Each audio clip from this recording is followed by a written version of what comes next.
Here is your project and one of the biggest cornerstones of the course. We're going to talk about a master budget. Now, the first thing we need to talk about in budgeting is the word budget. Budget sounds limiting. It is limiting. It's kind of like dieting. It's not that much fun to do, and people hate being put onto budgets because it means you're limited in what you can do. I prefer to just spin that a little bit and make it a positive and say you're making choices. So instead of saying how much I can't do, turn around and say, what can I do with the resources I have? So if you turn it from a master budget into a master plan or a master choice document, you're making choices. You can only do so much. Everybody has a limit. So we're going to make choices here. And the master budget has many, many components. And as a project, it will give you lots of skills. It will help build your spreadsheet skills. It will help build your thinking through the cash flow and how money flows through an organization. And you'll also see how one change can affect a whole list of things in a company. So we're going to build lots of skills in this particular session. So let's look at the overview of master budget. We start with the sales budget. The sales budget is crucial for you to analyze and assess properly. When the sales budget leads to a production budget, how many things are we going to make?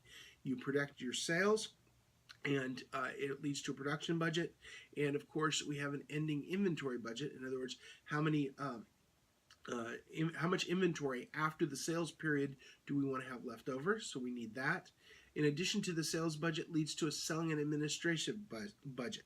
How many salespeople do we need? How much administration do we need? Well, that's all based on how many units we're going to put out.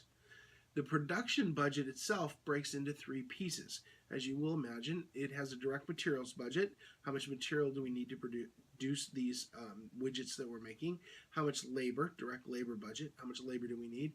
And of course, an overhead budget. A manufacturing overhead budget is the things that are not direct labor, direct materials, but the rest of the overall manufacturing process. This is not sales and administration. This is overhead for the manufacturing process. In addition to that, we take all of those and create a cash budget. The cash budget is crucial. As you will hear me say many, many times, and many other people say it as well, cash is king. If you don't have enough cash, you can't make payroll. If you can't make payroll, you're out of business. So the only thing that people will accept for their pay is a check, and therefore you need to have cash to cover that check. You can't offer them a laptop or a computer monitor or anything else. All you can offer them is cash, so you can be full of assets and have lots of equity in, say, your own home. You could be house rich and not have enough money for food because you can't trade a window for your dinner. So when you think of cash, cash is crucial. So we will definitely have a cash budget, and then from the cash budget, we will create an income statement and a balance sheet. So the income statement obviously is going to show your net profitability, and your balance sheet is going to show how your company will be valued at the end of the process. So we start with sales budget, and this is a projected sales budget from a time period going forward. So this is a projection. This isn't a financial statement which says how much you actually sold. This is a projection for what you're going to be doing going forward.